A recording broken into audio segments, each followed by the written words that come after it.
The sky was a flat, colorless sheet, heavy with old snow and the kind of silence that came after something had died. Dry grass cracked under the weight of frost, and the cottonwoods along the frozen creek stood like pale bone sentries, stripped and shivering. The wind was thin but cutting, dragging through the cotton fields with a sound like weeping. It came down from the mountains and found every gap in a man's coat, every seam in a widow's hope. Mary Ellen stood at the fence line, sleeves soaked through, the baby wrapped tight in a wool shawl against her chest. Her other two, Ruthie and little Samuel, clung to her skirt, their faces pink with cold, their noses running. They walked from the cabin after the fire gave out, their breath like smoke in the air, their bellies as empty as the hearth. She hadn't spoken a word since dawn. There was nothing left to say. Behind them, the house leaned slightly to the left, half sunk where the sod roof had collapsed last spring.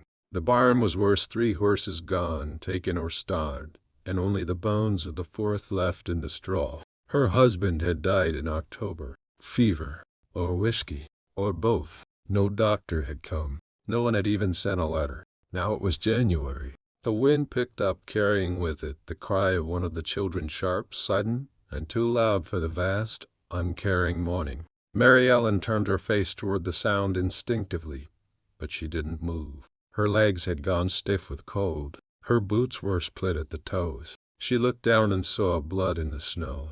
They would not last the night. Not out here. Not in this wind. Far off, somewhere across the cotton, a rider was coming. At first she thought it was a trick of the light, a shadow passing too slow to be a cloud, moving against the rhythm of the bare trees. But no, there was the creak of tack, the crunch of hooves, steady and real. She felt her body tense, not with hope, but with the dull fear that had settled into her bones since autumn. A man on a horse meant trouble more often than help.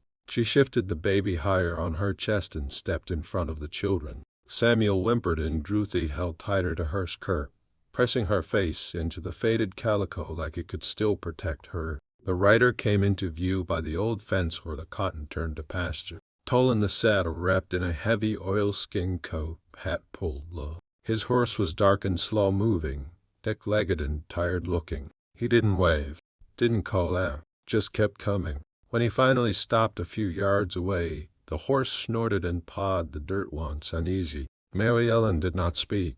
She didn't trust her voice to carry, not over this wind, not without betraying her. The man studied her, not staring, not leering, just looking, quiet and unreadable. He was maybe 30, maybe older. It was hard to tell under the dust and beard. He had the face of someone used to silence, used to watching. His boots were decent. His horse had good shoes. She hated herself for noticing. "You're not from here," she said finally.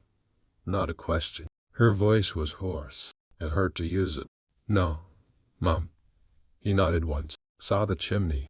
Thought maybe someone still lived here. "No one does," she said, though she stood there plainly alive. He nodded again, slow.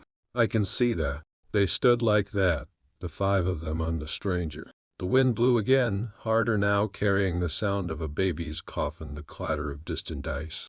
The man dismounted. Not fast, not threatening, just slow and careful, like a man used to spooking cattle. "You folks need help?"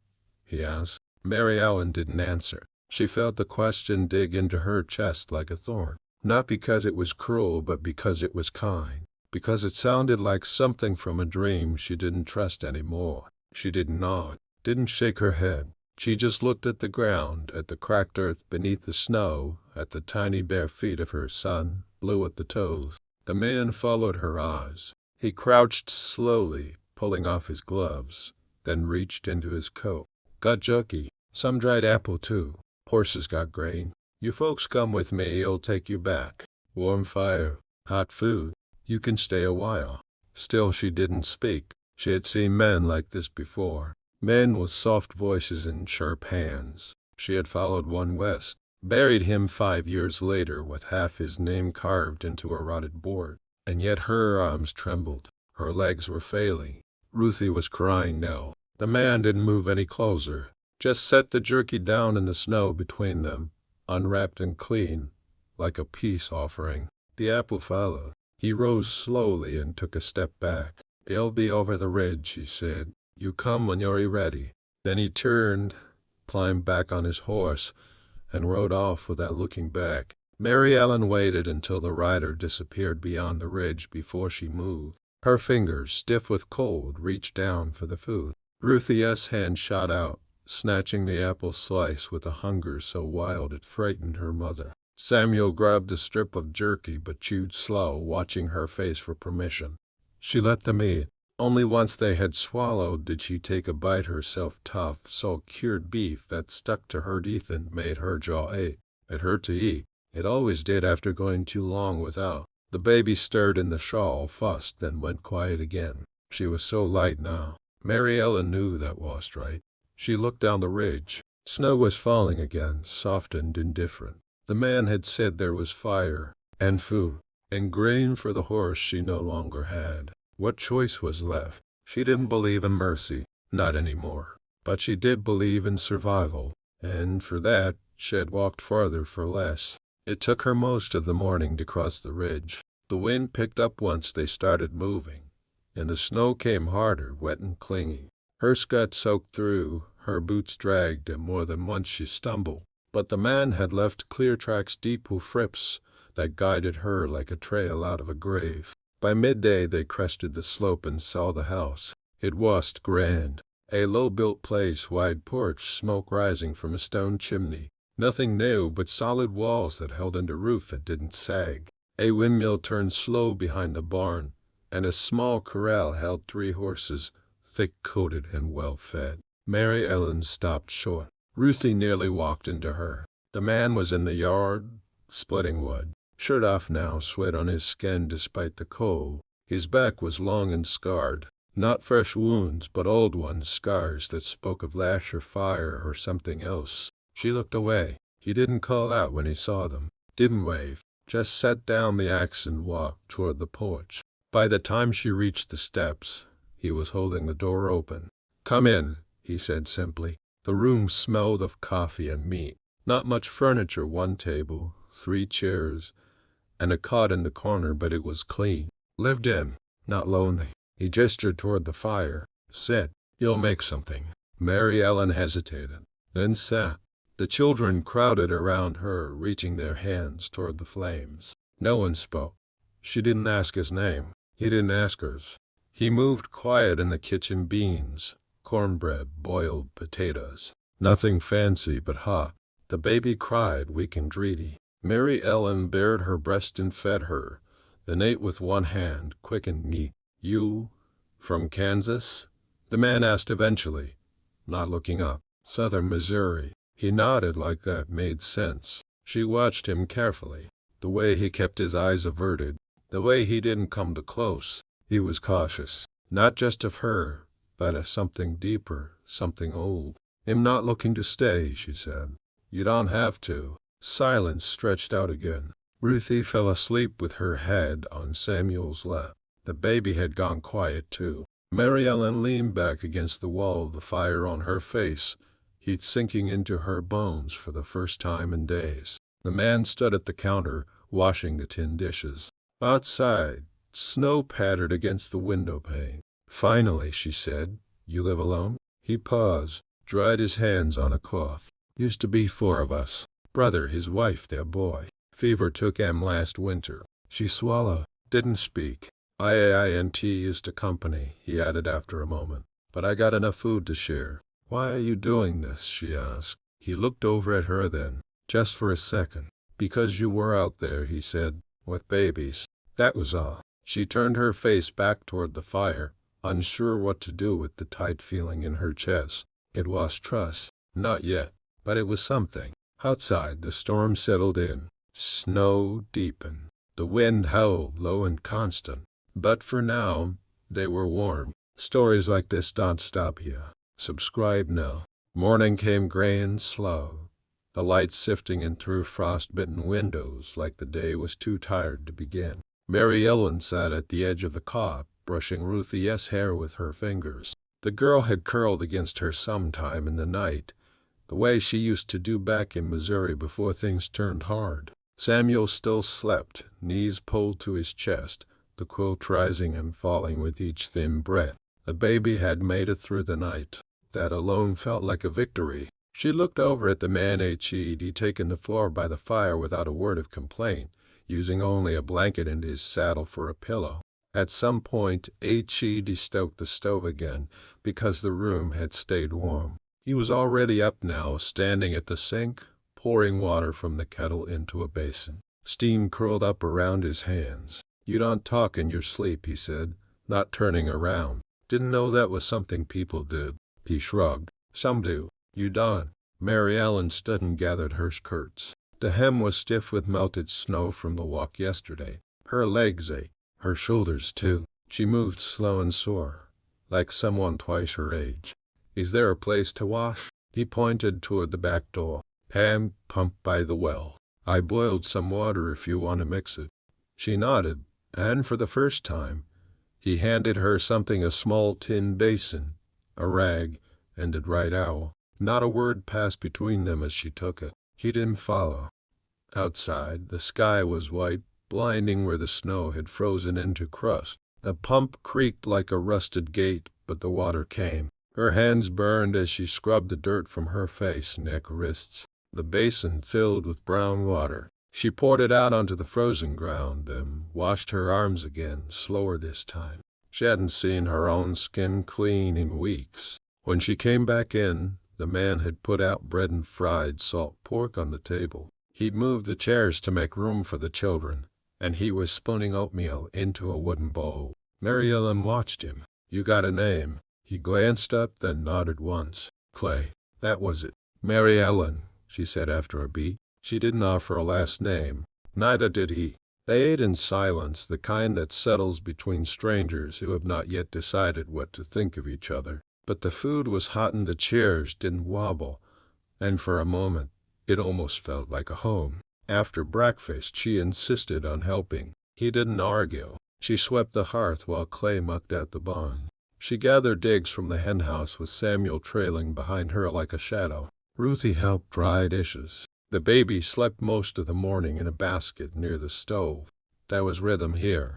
Not peace was too far off, too buried under what they'd both lived through, but something like steadiness, a kind of truce with the world. Later, while folding linens, Mary Ellen found a wooden box stuck in the bottom of a chest. She meant only to close the lid, but a photograph lay loose on top. For people, 2 men, a woman, and a boy no older than 6, all dressed for Sunday. One man was clearly Clay, same eyes, same set jaw, though younger, unsmiling. The others were ghosts. His brother's family, maybe. She put the photo back where it belonged. That evening after supper, Clay brought out an old set of dominoes and laid them on the table. Ruthie and Samuel watched, wide-eyed, as he explained the rules.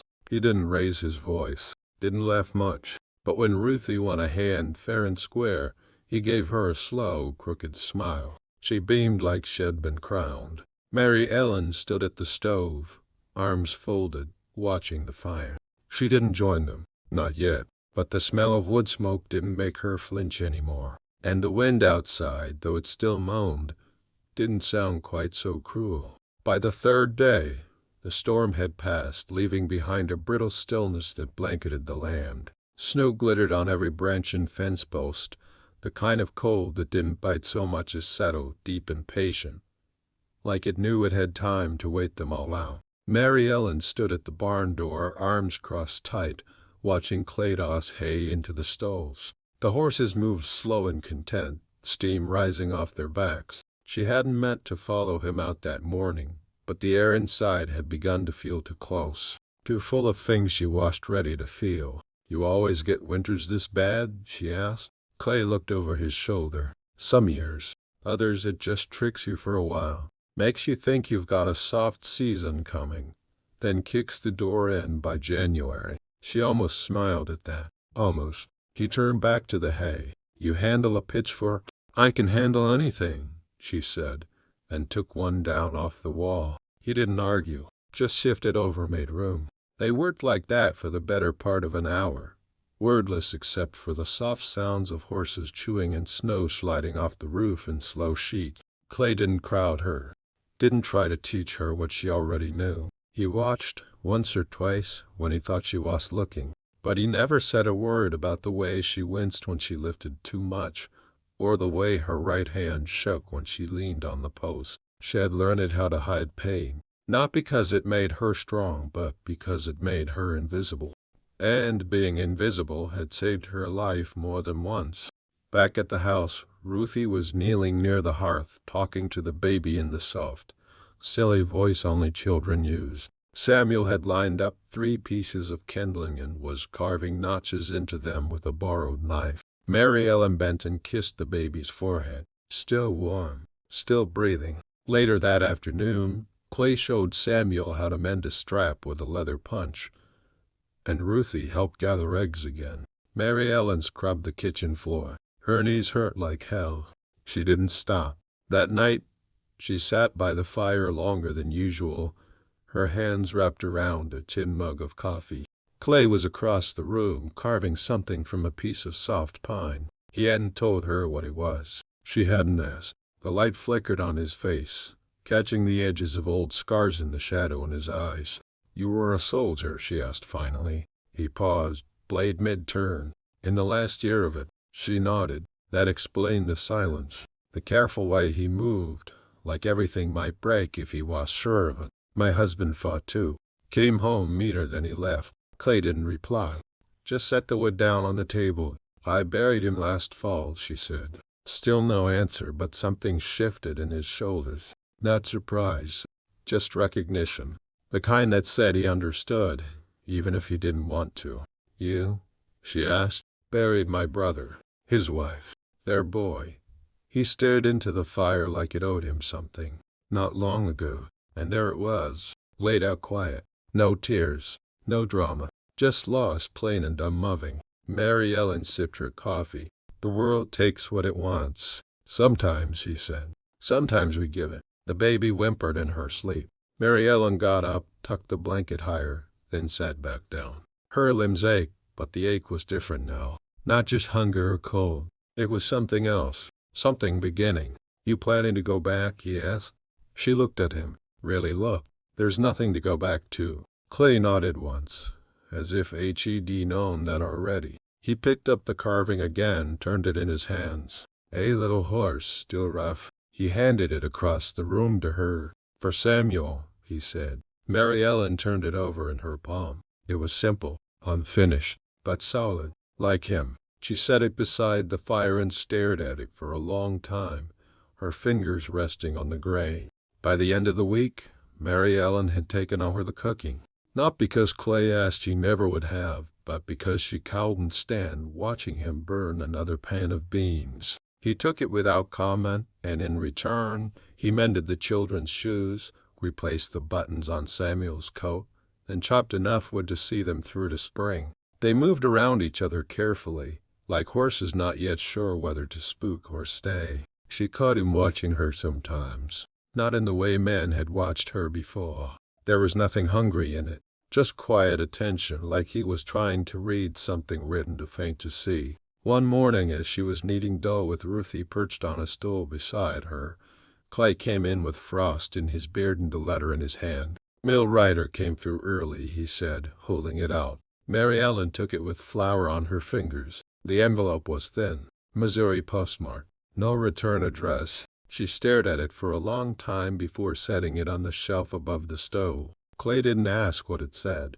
He just watched her put it away and nodded once like that was answer enough. Later, when the kids were napping and the sky outside had darkened into a low gray bruise, Mary Ellen stepped out onto the porch. The cold didn't hit like it used to. Her body had started to toughen again, the way it did when there was work to do and someone else depending on her. Clay was on the far side of the yard, tightening the rail on the corral fence. She walked over, boots crunching softly in the snow. "Was thinking," she said. "You got all this space. Could plant a second garden. Some beans, squash, maybe corn." He didn't look up.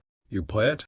"Used to. My mother had a patch. Taught me how to test the soil." Clay pressed down on the rail, gave it a nod of approval, then finally looked at her. "If you stay, you could show me." It was a question, and it was nothing. Mary Ellen stood there a moment, hands tucked under her arms, wind tugging at her braid. "I don't want charity," she said. "You're not getting it. I can't promise he'll stay. You don't have to." He turned back to the fence, but not before she saw just a flicker in his eyes. A softness, gone as soon as it showed. "I never asked for help before," she said. Clay paused, one hand resting on the post. "Sometimes this king's not weakness. Sometimes it's what keeps you alive." Mary Ellen looked down at her boots. Snow had gathered around the toes. She didn't brush it off. "I'm not good at trust," she said. "Neither am I." She stepped forward then. Just one step, enough to close the space between them. Her fingers grazed the fence rail beside his, cold against the wood. They stood like that, quiet, still as the wind moved past them, rattling dry branches, whistling low through the gaps in the fence. The silence between them had changed. It no longer felt like absence. It felt like waiting. Inside, the baby began to cry. A soft, sharp sound that cut through the cold like a bell. Mary Ellen turned to go, but paused at the door. "You ever think about starting again?" she asked, her back still to him. Clay didn't answer right away. Then every day. She didn't look back, just went inside. That night, she lit the lamp early, fed the fire, held her daughter until her arms ached. The letter still sat on the shelf unopened. She didn't reach for it. Not yet. The thought came slow. A little more light each morning, a little less bite in the wind. The creek behind the barn began to murmur again, cracking its frozen silence. Crows called from the cottonwoods, their black wings sharp against the pale sky. Somewhere down the road, a mule cart passed its wheels loud on the hard dirt, and Mary Ellen didn't flinch when the sound reached the house. She was standing in the yard, hanging shirts on a line Clay had strung between two trees. Her fingers moved fast, twisting the clothespins into place, the baby tied snug to her back. The sun was bright on the snow, and the earth underneath had started to show through wet and dark and stubborn. Clay came out of the barn with a hammer and a coil of wire. He paused when he saw her. "You hang clothes like you're mad at the wind," he said. Mary Ellen glanced back. "You ever try wrestling a shirt in 30-mile gusts?" He smiled. Not wide, just the corner of his mouth twitching up. But it stayed a second longer than usual. Ruthie came running, boots splashing through slush, her hair wild and her coat unbuttoned. "Ma, Samuel says he saw a fox. Tell him to leave it be." He said it, winked at him. Mary Ellen laughed. A short, surprised sound.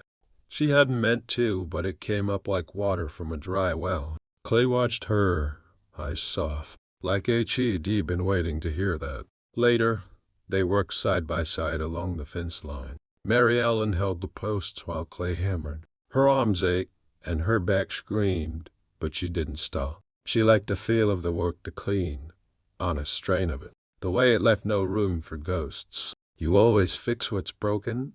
she asked as he twisted wire. "Try to," he said. "Doesn't always stay fixed." Mary Ellen nodded. "People are worse than fences." Clay looked up, the lines of his face deeper in the afternoon light. "Yeah," he said, "but sometimes they hold, if you work at it long enough." That night, after the children were asleep, Mary Ellen stayed at the table, her hands wrapped around a cup of coffee gone cold. The fire snapped low in the hearth. Clay sat across from her, whittling again. "Another animal, maybe." She called until, "Yeah, I read the letter," she said quietly. He didn't look up. "Bad?"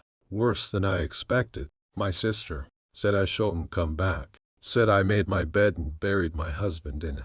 Clay's hands stopped moving. "I burned it," she added. Still, he said nothing. Mary Ellen looked down. Her voice was tight when she spoke again. "I don't want to live on someone else's mercy." "You're not," he said, finally meeting her eyes.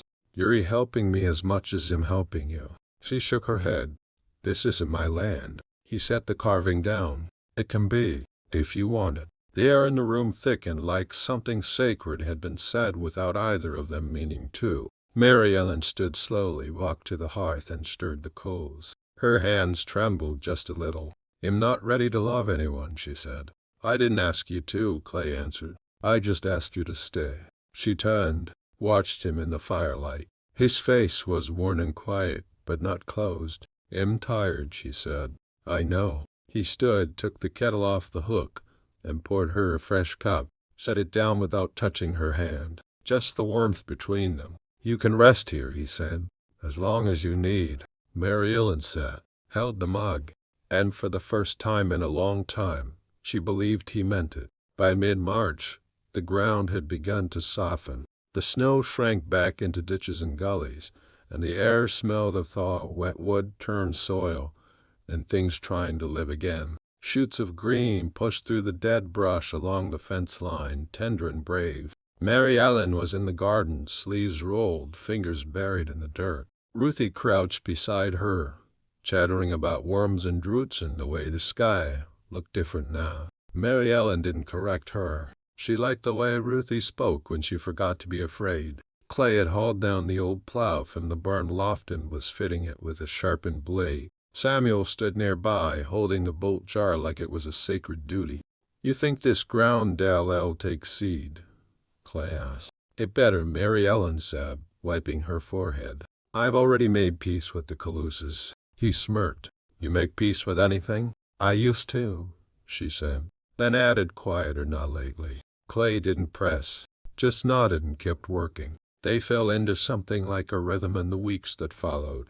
Chores shared without needing to ask. Days marked by honest labor and small kindness. Coffee left warming on the stove amended him, a saddle oiled without remark. Evenings were quieter, easier. Clay would whittle or patch tools while Mary Ellen read aloud from one of the old books in the trunk by the window. Ruthie curled beside her. Samuel pretended not to listen but always looked up at the good parts. One night, as the sun bled gold over the hills, Mary Ellen found herself watching Clay as he fixed the porch rail. He moved with that same quiet intent, always measuring, always sure. She had never known a man like that, not just careful with tools, but careful with her, careful with the children. "You ever think about leaving here?" she asked him. Clay didn't look up. "Sometimes. Then I think about what I'd be leaving it for."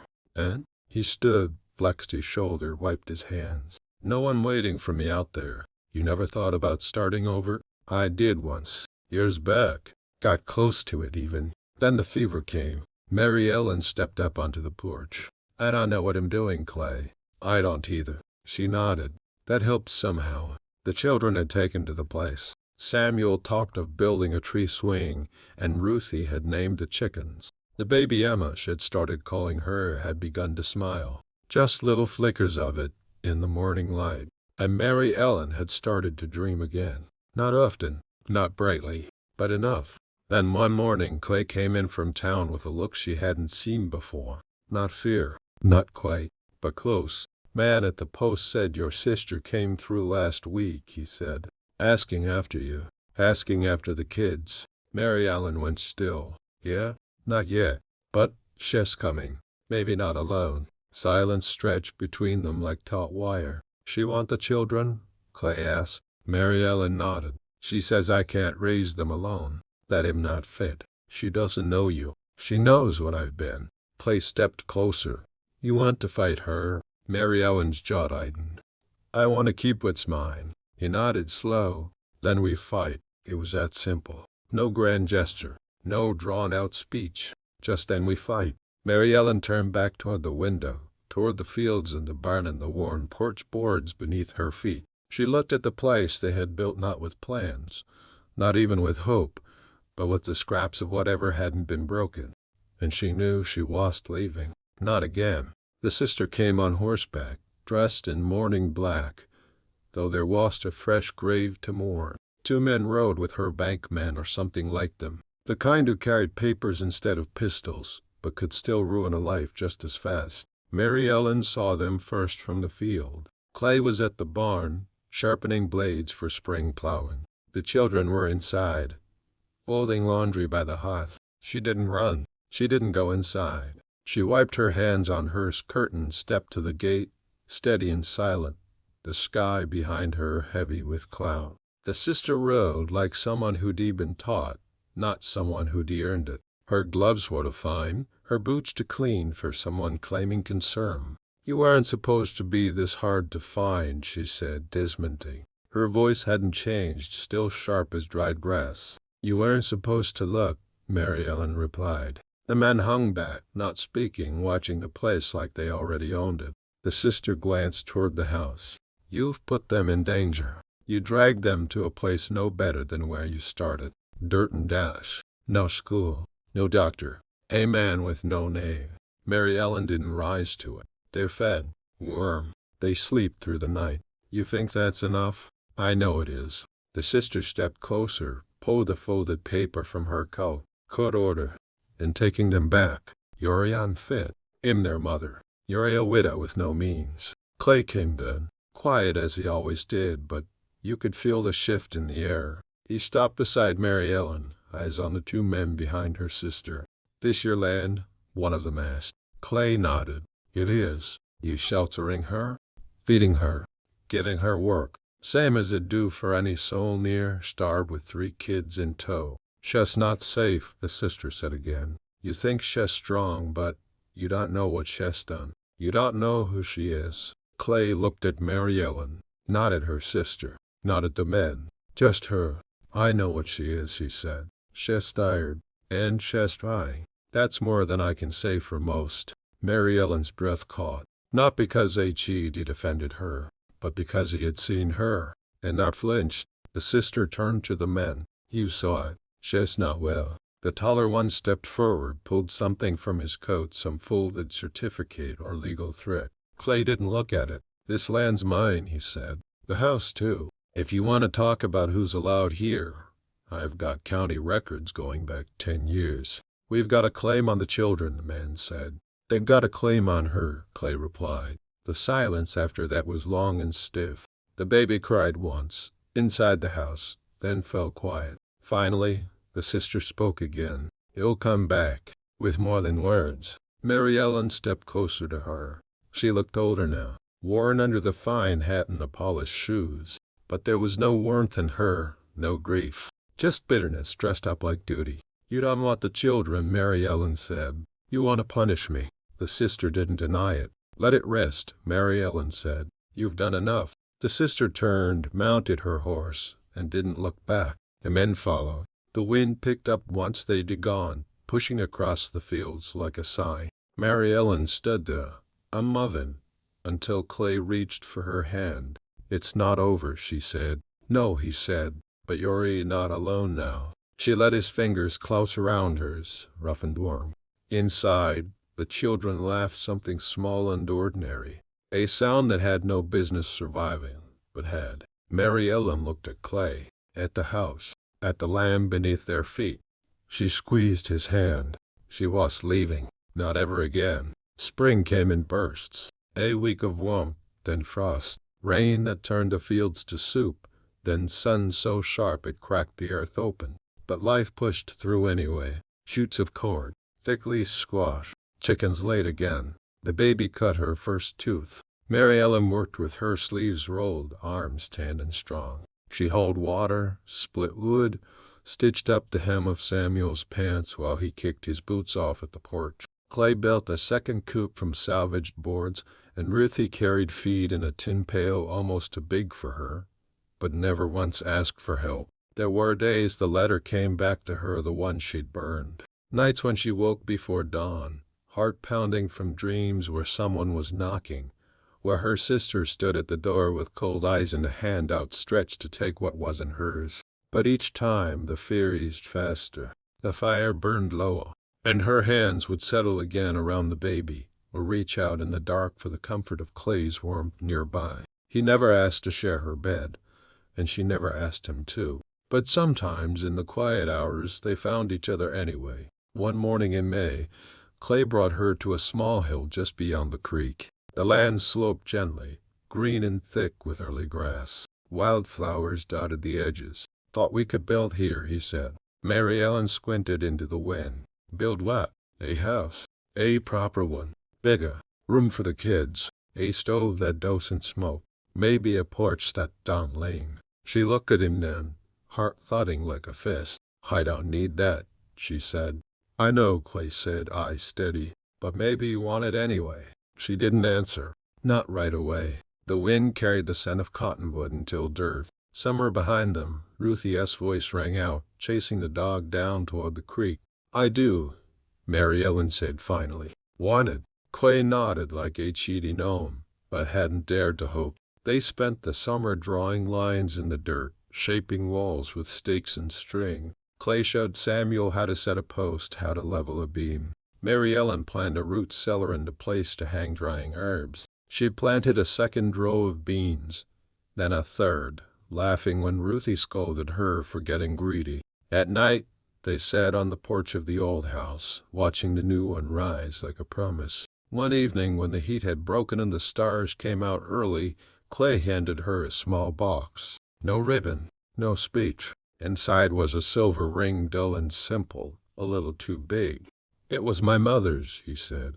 "I can fix the size." Mary Ellen held it in her palm, the metal warm from his hand. "You don't need to do this." "I know," he said, "but I want to." She looked out at the fields, the barn, the flicker of firelight through the window where the children were reading by lamplight. She saw the line of laundry she had hung that morning, the dog asleep on the steps, the first blooms of the late summer squash. She saw everything she had fought to keep, everything she never thought she'd deserve again. Then she took the ring and slipped it on, loose and shining. Clay smiled, just barely. Mary Ellen leaned against him. "We're not marrying in a church," she said. "No need," he replied. "You're already here." That night they sat long after the stars came out, her head on his shoulder, the house quiet, the lamb breathing slow and steady beneath them. Come fall, they'd finish the house. The children would help paint the walls. A new winter would come, and they'd be ready. But for now, they sat in the soft dark, not speaking. There was nothing left to run from, only something to stay for. Subscribe and follow the long road west.